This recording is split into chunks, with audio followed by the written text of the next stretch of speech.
पोषण सप्ताह, जो आजकल पोषण माह के नाम से जाना जाता है, जिसे हम राष्ट्रीय पोषण माह बोलते हैं, ये हर साल सितंबर के महीने मनाया जाता है।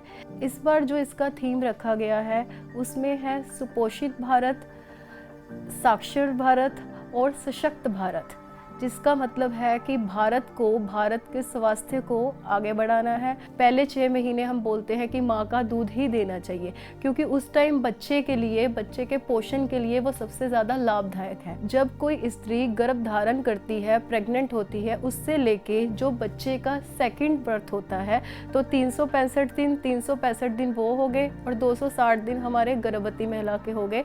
इसको मिला के जो 1000 दिन का पूरा पोषण है, वो ही डिपेंड करता है आगे जाके कि एडोलेसेंट्स में बच्चे का पोषण न्यूट्रिशनल स्टेटस क्या होगा। तो ये 1000 दिन में पोषण पे ध्यान देना बहुत ज़रूरी है। इसके लिए गर्भवती महिलाओं को खाने में आयरन रिच खाना, कैल्शियम रिच खाना, ताकि वो अनीमिया की शिकार ना हो पाए। जो बच्चे हैं, बच्चों को 6 महीने एक्सक्लूसिव ब्रेस्ट फीडिंग कराना, क्योंकि उसमें कुछ ऐसे हमारे पास कोलेस्ट्रॉम एक पदार्थ है वो पाया जाता है, जिसमें काफ़ी सारी एंटीबॉडीज़ होती हैं, बहुत सारे विटामिन होते हैं, मिनरल्स होते हैं, जो बच्चे के शारीरिक और मानसिक विकास के लिए बहुत ज़रूरी है।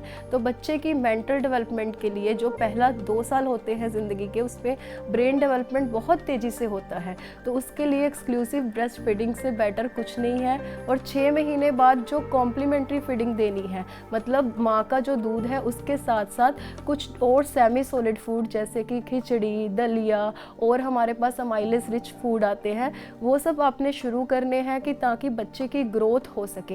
तो इसलिए जो आपकी खाना है, जो आपका आहार है, उसमें कॉम्प्लीमेंट्री फीडिंग बहुत ज़रूरी है। और जो हमारे चिल्ड्रन हैं, स्कूल गोइंग है, उनको वो जो कार्बोनेटेड बेवरेजेस, जितने हमारे चिप्स, पापड़, ये सब आहार ना देके एक अच्छी खुराक, जिसे हम बैलेंस डाइट बोलते हैं, वो बहुत ज़रूरी है। जो एडोलेसेंट गर्ल्स होती हैं, उनमें अभी भी देखा जा गया है कि बहुत ज़्यादा अनीमिया पाया जा रहा है। मोर देन 57% से भी ज़्यादा जो एडोलेसेंट गर्ल्स हैं, उनको आयरन रिच जो हमारे आहार में पदार्थ है वो इंक्लूड करने चाहिए। जैसे कि मैं बात करूंगी, हमारे पास हरे पत्तेदार सब्जियां हैं, पुदीना है, धनिया है, कड़ी पत्ते की बात कर लो, या फिर जैसे कुछ हमारे अंडर यूटिलाइज्ड ग्रीन्स होते हैं, जैसे कि जो मूली के पत्ते हो गए, गोभी के डंडल हो गए, जो हम फेंक देते हैं, डिस्कार्ड कर देते हैं, उनमें भरपूर आयरन है, वो सब आप दे सकते हो।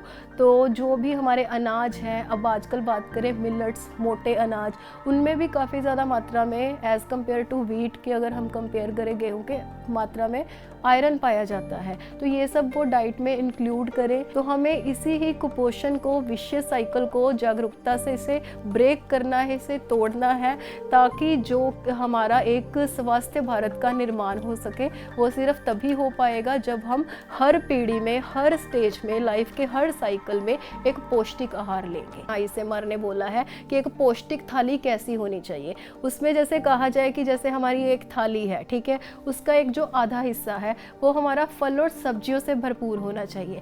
जो 1/4 हिस्सा है, 1/4, उसमें हमारे अनाज, मोटे अनाज आ सकते हैं। जो आगे हमारा 1/4 हिस्सा है, उसमें जो आपकी दालें होगी, या फिर अगर कोई नॉन वेजिटेरियन है, मछली, चिकन, ये सब हो गया, नट्स हो गया, तो उसके साथ साथ कम से कम 300 ml तक हमारा दूध से बनी चीज़ें साथ में होनी चाहिए। उसे ही हम एक पौष्टिक आहार, एक पौष्टिक थाली कहेंगे। एक पौष्टिक आहार जब हम लेंगे, तभी हमारा, जैसे कहते हैं कि पौष्टिक आहार स्वास्थ्य का आधार। तो यही बात है कि जब आपका आहार पौष्टिक होगा, चाहे वो लाइफ आप किसी भी स्टेज में हो, चाहे इन्फेंट हो, चिल्ड्रन हो, एडोलेसेंट्स हो, एल्डरली हो, तभी हम एक स्वास्थ्य भारत का निर्माण कर पाएंगे।